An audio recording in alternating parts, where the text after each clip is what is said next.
Hello, gentle marketers. Welcome to episode number 38 of the Gentle Business Revolution podcast, the show where we talk about marketing your business by disrupting the current marketing paradigm and changing it to a gentler approach, one that's based on empathy and kindness.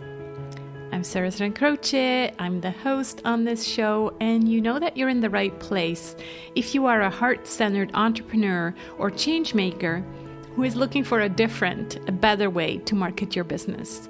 Or you are an entrepreneur who is tired of the traditional marketing model and are ready for a paradigm shift. You might also be what I call a marketing impact pioneer. So someone working in marketing for an organization who does business for good.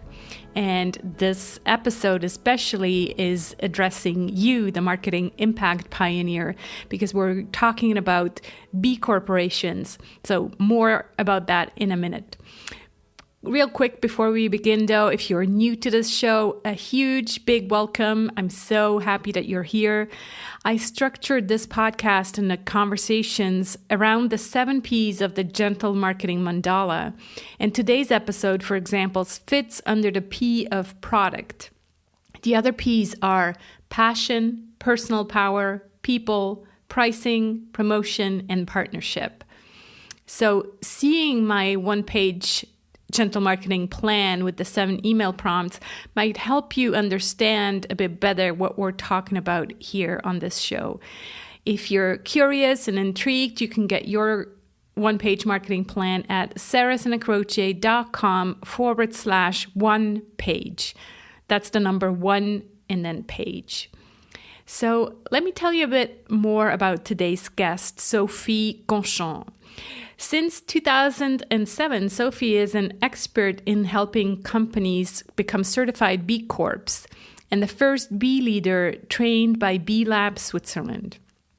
Don't worry if you don't know what a B Corp is, you'll definitely know after listening to today's episode.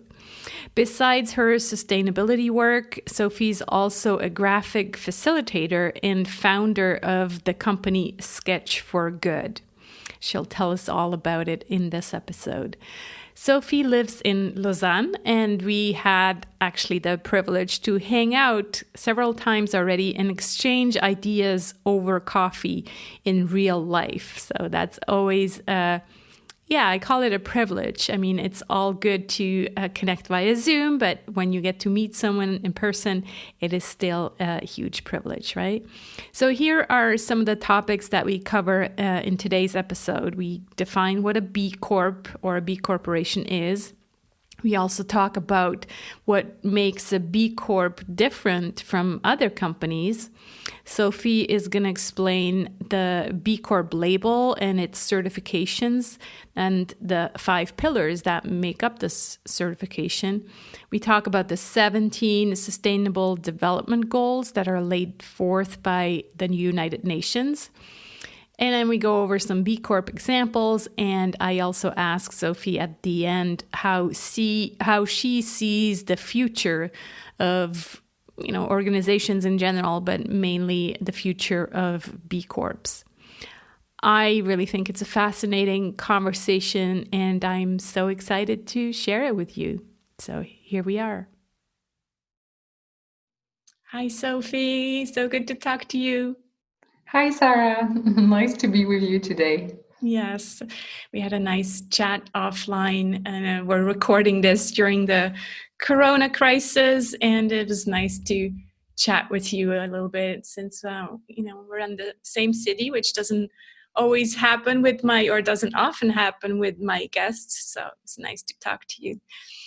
But now we're not going to talk about coronavirus. We're going to talk about B Corporation. Let's make it a forbidden world for the next minutes. So, Sophie, you're an expert in helping companies become certified B Corps since 2017, and you're also the first B leader trained by B Lab Switzerland. I'd like you to help the audience understand, maybe first of all, what a B Corporation is, because there's probably people on the show that have never heard this term. So why don't you start there and explain what that is? Well, that's a tough question because behind this word, there's a lot of meanings. So just like in gentle marketing, you have the seven P's. Well, Right. behind B Corporation, I used to say there are 5 B's. So the first one is, of course, B Corp, which is the short term to refer to certified B Corporation, which are companies that have met the highest standards of verified social and environmental performance. And they publish this performance publicly after the audit from the second B, which is B Lab. So B Lab is the NGO that is powering this certification and also structuring a community of business that want to have an impact on the world. And so those business are the certified B Corporation, which bring me to the third B, which is the B impact assessment, which is this assessment that you go through when you want to certify, but that any business in the world can use as a way to measure what truly matters, which is your global performance. So you can access this tool online for free, and only if you wish to certify, you can then after move forward with the certification. Mm-hmm. And so you mentioned I was a B leader, so it's actually my fourth B. B leaders are people that help companies go through the process of certification and better understand what this B Corp movement is about. And the 5B is actually the B economy, which is the vision of the economy that this movement of companies are leading. So what they truly believe in is that business can be a force for good, and that you can balance purpose and profit to make a positive impact on our world. Yeah, I want to get back to that statement, but I want to just repeat the 5 B's. So B Corp, B Lab, B Assessment, which I've looked at, and it's quite extensive and very in depth, right? This assessment. Yeah. Well, perhaps we'll cover later the topics in the B impact assessment, because I think it's really helpful for business to know what is a positive impact. Yeah, let's talk about, because there's a number 5 involved there as well. So the B assessment, and then the B leader, which you are one of them, and the B economy. Yeah. Those are the 5. So, and then you mentioned, purpose and profit is kind of the main theme for B Corps. So why is it so essential that we pay attention to both, and why has B Corp kind of made it its slogan, if you will? Yeah, well, that's an excellent question, because I studied in a business school, and back then, so I was learning all kind of economy theory, and basically what you learn is it's either purpose or profit. Right. So if you focus on purpose, you're a non-profit. Right. And if you're a business, your sole purpose is to actually maximize profits. And I would say that this is the basis of the shareholder capitalism. And this system that we inherited from the 20th century is no longer working. Just open a newspaper, look at the virus we are currently facing. So the crisis, the health crisis we're facing, youth in the streets demonstrating for climate. This is no longer working. And why it's no longer working? It's because we are not focusing on all the stakeholders of a business. And so the B Corp movement is trying to reconcile purpose with profit, saying you don't need to choose. It's not purpose or profit. It's purpose and profits. And the purpose of a business is actually to maximize the value for all shareholders. and to make sure that you're having a positive impact on all of them. That's why it's so important for the B Corp movement. And I think those companies are the pioneer of a new way to reinvent capitalism and the purpose of a business. Yeah, so true. And maybe could you give some examples of B Corps, so companies who have the B Corp label, where you would say the purpose is very clear to the customer?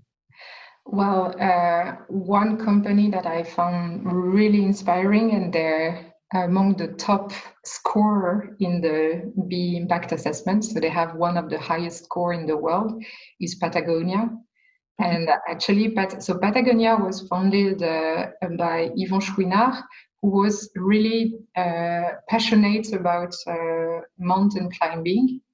And he wanted first to design products for this specific passion he had.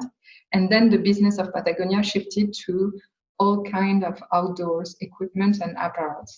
And their purpose, so 2 years ago, he redefined their purpose, saying, when I look at the world right now, our mission is no longer to give fantastic products while saving the environment. Our mission statement is we're in business to save our home planet. Because it's no longer about creating sustainable products, because they're already doing that as a B Corp. It's really how do we use the engine of our business to actually have a provide a solution to the current climate change we have and the loss of biodiversity. Yeah. So they started years ago by donating 1% for the planet. So it was their self-imposed environmental tax, let's say. Uh-huh. And now they're going really one step further. I think it was last year they had some bonus taxes granted by the current administration, the Trump administration. And instead of saying, okay, we're happy to have more money on our account, they redistributed everything, every single dollar to NGOs and companies that are trying to tackle climate change, because this is their main priority as a business. Right.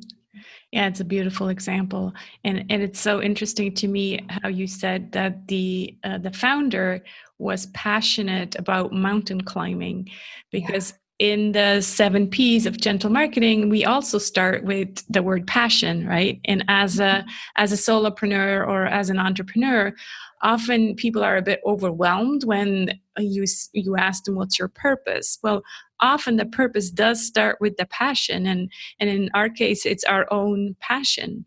So how can you then, kind of relate this passion with what is your worldview, or what your values are, or what you believe in, and what is needed in the world? So it's a beautiful example how the founder had a passion, then developed into a purpose, and now saves or made his mission to save the world. I think it's a beautiful story.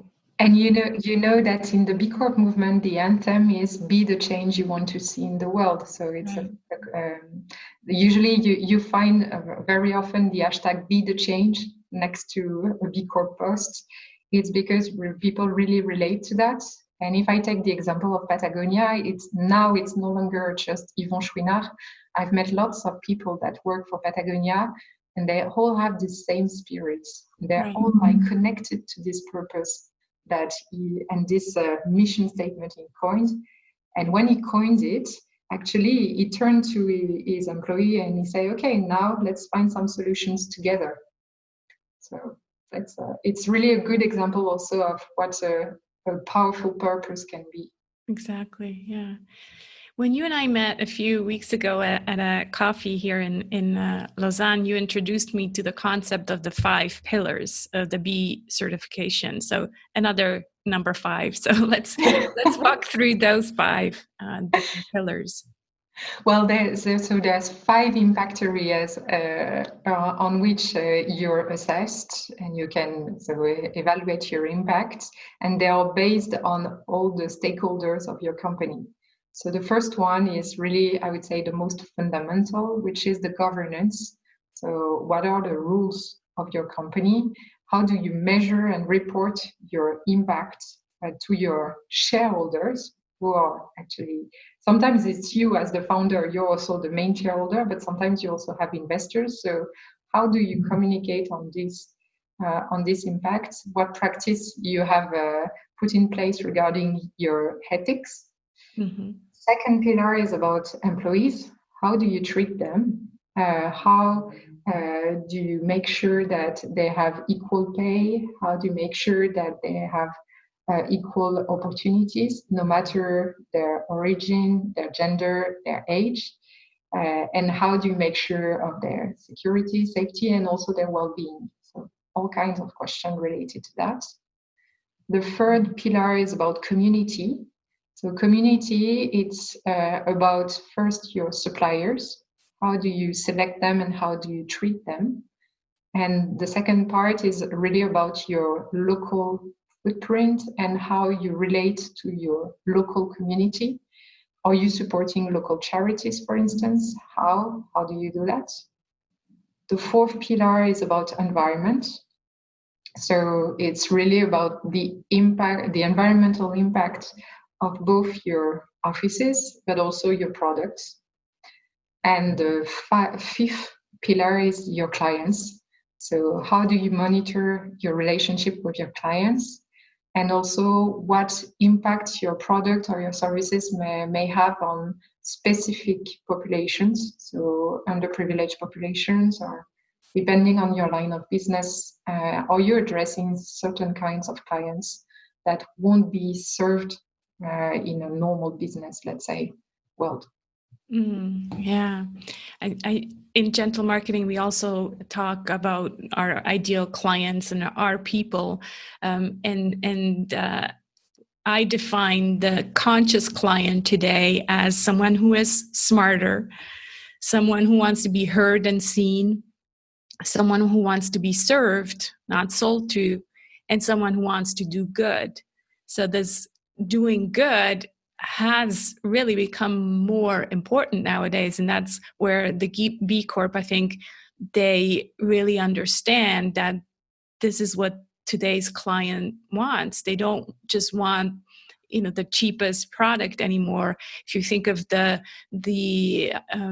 hierarchy of needs of Maslow's pyramid, we're not at the bottom of that pyramid anymore, right? At least in the Western world, we're towards the top, and so we do have the funds to actually want to buy a product or a service that doesn't just fill a need, but it also makes us feel good for investing in that company, and it helps. It does good for the planet on some level. So I think that is so important nowadays.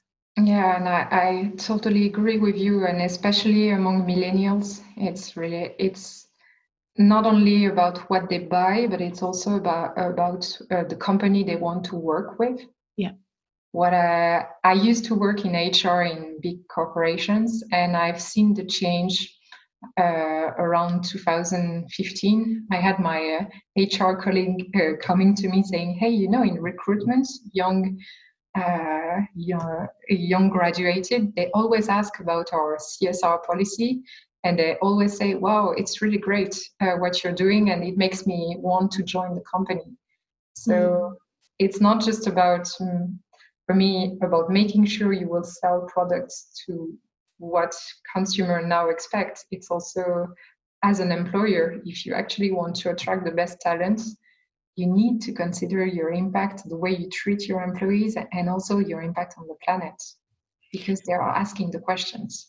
So true. So they're not just looking for the biggest salary anymore, right? They are really interested in what this company does for the world's needs. And I find it so inspiring that it's not just the money that drives them.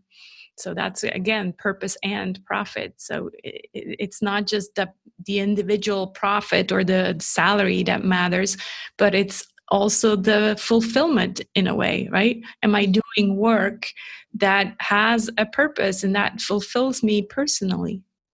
And that's funny because that's actually my story of employment. Because when I finished my business school, and I was always saying I want purpose and profit as an individual. So I want to have a purpose through my work, and I want to have a good salary. Right. And it makes me make choices that I would say, the other alumni didn't follow at the time. And now they're calling me back saying, "Hey, what's your recipe to have purpose and profit in you, and so purpose and revenues in your daily life?" So yeah, it took him a while to realize that profit alone is not enough, but they're coming around now. Yeah. Another thing we talked about at the coffee in Lausanne is the 17 Sustainable Development Goals. So they're tightly linked to a new thing. I'll let you explain what it is, but they're tightly linked to B Corp and the new tool that they just developed. But let's start with explaining what these SDGs are. Well, the SDGs are, so this is our common agenda to save the world. Mm-hmm. If I say it very simply, they have been coined and created in 2015 by the United Nations, so signed by all the member states. And the idea was to have an agenda for 2030, so 10 years from now, to tackle the biggest challenges humanity is faced with. So it's not only about poverty, it's also about rising inequalities, and the crisis we are in at the moment is actually showing that even deeper. It's also about tackling climate change, access to education for all. So it's a huge, huge agenda. And states cannot cover it on their own. They really need businesses to step in, to invest in new solutions to tackle those sustainable development goals, so which are 17 of them. I'll make sure that we include an image of the 17 SDGs in the show notes so people can actually have a look at them, because I think it'd be too long or people won't cover them if we just go through them. So we'll make sure. And perhaps one invitation for people listening to us is look at them and try as an individual to think about the 5 SDGs on which you're already having an impact and on which you can further this impact. Because I've been playing this game with now 100 people since 2017. And after asking 20 people, we cover the whole agenda. So my message to you is that if we all focus on what really matters for us on these SDGs, well, I think we will achieve this agenda by 2030. I think that's so important to realize that you don't have to cover all of them. You know, there seems to be this kind of movement where it feels like, oh, you have to kind of fight on all fronts, or you know, kind of invest yourself for everything that is good in a way, but I think that's just overwhelming, and certain things are maybe less important for you. I give you a personal example. I feel that sometimes there's pressure for me to step up more for equality for women, and of course, that's a topic that matters to me personally. It's just not my main focus. It's not where I see myself making an impact. Also, because of in personal life, I feel quite equal, and I actually like to, work with men, and I don't see it as a fight. I think if we fight for equality, then there's something wrong with that concept to begin with. But just to say that, you don't have to choose all of them as your goal, because that just gets overwhelming. And I don't think you have to feel guilty either to say, oh, that's not really my thing. What would you say to that? Yeah, especially I really like the word you use, which is it's not my main focus. Right. I mean, we only have 10 years left to cover this agenda. The goals are really super ambitious. If we do not focus on what really matters to us, and it doesn't mean that the rest doesn't matter, but we really need to focus on where we can really have an impact and where I would say our heart goes, Right. where we really can make a difference. Otherwise, the risk is that you will not achieve big things, and the other risk is what I'm witnessing a bit in the sustainable development report from big companies. They are trying to tackle them all, but in that case, it looks a lot like rainbow washing for me. Yeah. So we used to have greenwashing, now we have rainbow washing. Yeah. I'm doing the whole SDG thing. Yeah. And it feels a bit fake in a way because it feels like they're just scrambling to try to cover everything. Yeah. So yeah, I like this idea of choosing five main ones. So let's talk about this SDG Action Manager, which is the tool that's related to the 17 SDGs. Yes, this tool has been released in January this year, so in January 2020, and it is a partnership between the UN Global Compact, which is the United Nations Agency for Businesses, and with a partnership with B Lab, so the NGO behind the B Corp movement, because they really wanted to create a tool that helped companies to step up, because this is one thing to say we need businesses to help fund and find solutions for the global agenda, so the SDGs. But it's another thing to tell them concretely what they can do and how to measure their impact on those SDGs. Because if you look at the SDGs, behind the 17, you have targets that have been set, but they have been set by states. So it has been thought by in a, I would say, a public context and not a business context. Mm-hmm. The whole work that B Lab and the United Global Compact did was to find a way to make it more actionable for businesses and to see what they can do to tackle some SDGs. And so the SDG Action Manager is really this tool. It's a free online tool where you can actually list your performance, and it's confidential. So it's only B Lab team that can look at your results if you want them to look at it. And the second thing about this tool is actually that it is connected to the B impact assessment. So it means that for existing B Corps, part of the questions are already answered because they have done the B impact assessment. Wow. So I would say it's a different perspective on how you measure the impact of your company using another framework, which is the SDGs, and a framework that is now more and more acknowledged by the general public. Because Right. you hear about it even in the schools now. They're teaching it to young students. Do you know any feedback like of companies who have used it already? Well, I had some feedbacks from Danone who are actually using it as an internal tool to measure their progress on the SDGs. Nice. So they, instead of just trying to make a public communication saying, "Oh, we are tackling this by these small actions," they're really using the tool as a way to improve their performance. Mm.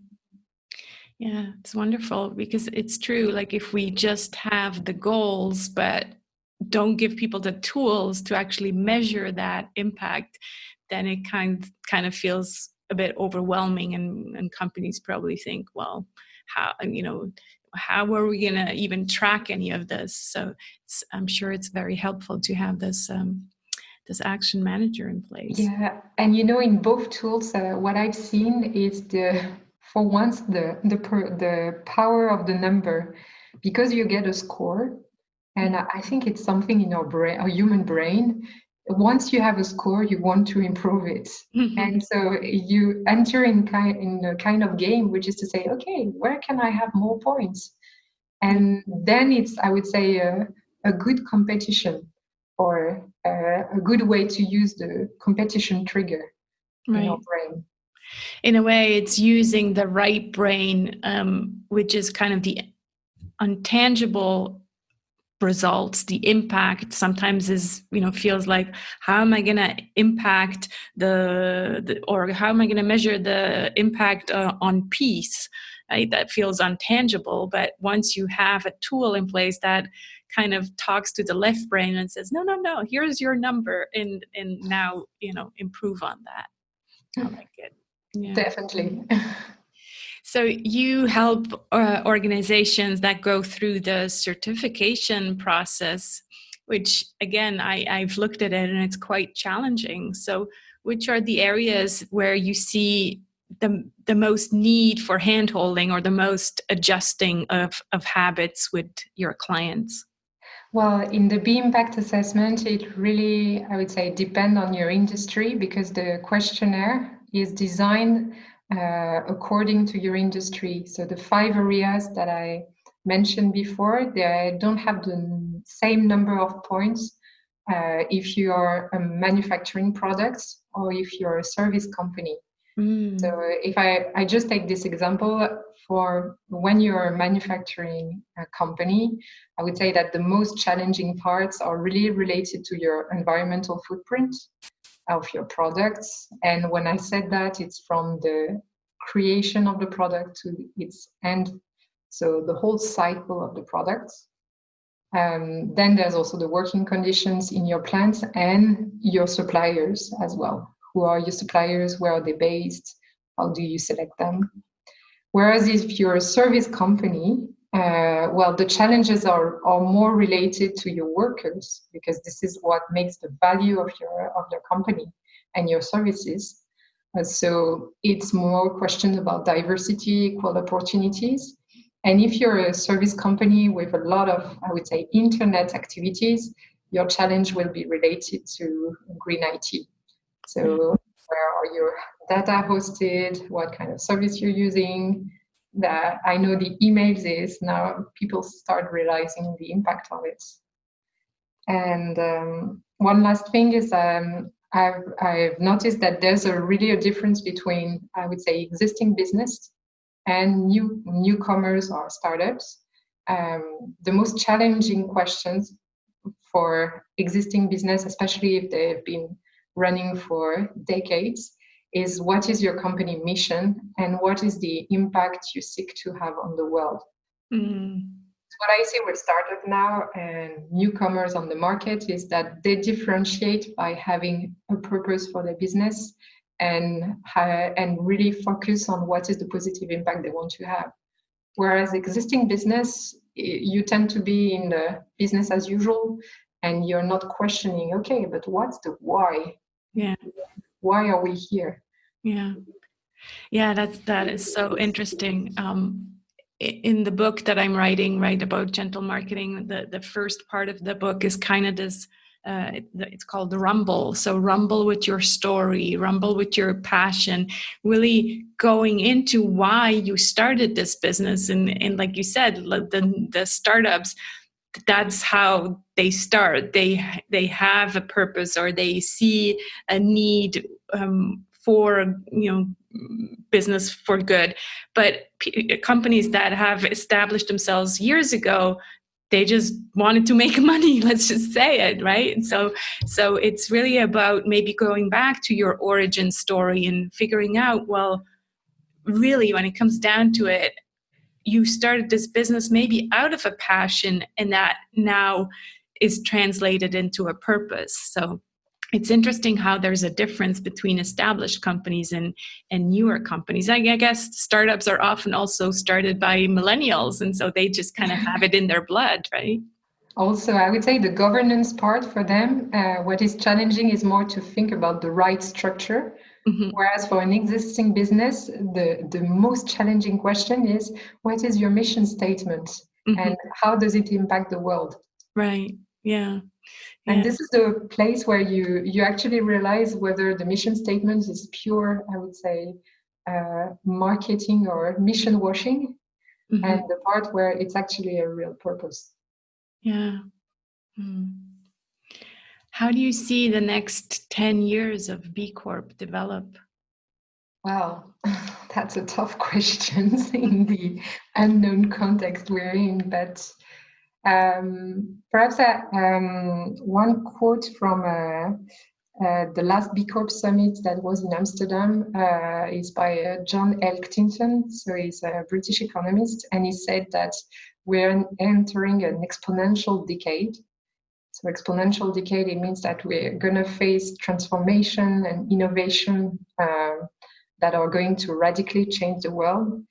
And my view is that B Corp movement is going to lead this way, showing that a new economic system is possible, that we no longer need to choose between purpose and profits and reinvent the way we balance them both. Right. And so in 10 years' time, I really hope that we will have achieved the net zero goal that was set during the last COP25. So B Corp, a lot of B Corp has engaged in saying we want to have net zero emission in the world. And my dream would be that other companies lead the way and follow this move, not just put it into 2050, but really looking at, okay, what can we achieve for 2030? Mm-hmm. Yeah, I truly believe so as well, that we're in a transition, and I'm geeking out a bit on astrology and some other more woo-woo stuff, and I do hear it over and over again. We're breaking the old paradigm in order to, emerge in a new paradigm, and this crisis that we're in right now is part of that, is part of breaking down the old paradigm, the old power paradigm, maybe capitalism, so that something new can emerge. Because as we know, we usually don't change if things still work, and we just keep on going and maybe complain a bit, but still stuff is still working, and so why would we want to change? Well, right now everything is crumbling, and so that also means that there is a fertile ground for something new to emerge, and I truly believe that business with purpose is going to be one of those things. Yeah. So, yeah, let's talk again in 10 years or more, but let's make I'll put it in my agenda. Yes. Great. Before we wrap up, Sophie, tell us a bit about your side hustle business as well, which is called Sketch for Good. Well, Sketch for Good, it actually started with a passion. Yeah, there you go. A passion for sketchnoting, and I don't know if a lot of people know about it. So sketchnoting, it's a word that was invented by an American designer, Mike Roddy, and it's just to say that you're taking your notes visually using some pictos, simple drawing to make it more visual and a better way to remember the information. And so I really discovered sketchnoting in a serendipity moment on YouTube. And I really recommend the channel that helped me build this, the basics of this skill, which is from verbal to visual. From verbal to visual. Okay. Yeah, and I really want to thank Doug Nave that I've never met, but thanks to him, I started sketchnoting for myself. So during the meetings, when I was reading an article, just to remember things. And then I also started to sketchnote in conferences that I was attending, and people were looking at my notes saying, hey, that's a funny way to take them, but that's really great. Can I take a picture? And thanks to that, I started posting it on LinkedIn. And this is how I got my first client, saying, hey, I really like your skill. Can you do that for me? So that's the moment where you say, okay, well, let's answer the incoming calls. And I found my name because I wanted to find, also by serendipity, I wanted to have something that shows that this skill is a powerful skill to change the world. And so one day I looked at the Sketch for Good is already taken on Instagram, Twitter, or the .com. Nobody has thought about it. So Wow. Yay. And now I need to do the website, and I'm gonna first start by Instagram as a way also to share those sketch notes, because this is really a fantastic skill to explain very simply some complex notions. And the drawing is really helping us connect also to our emotions.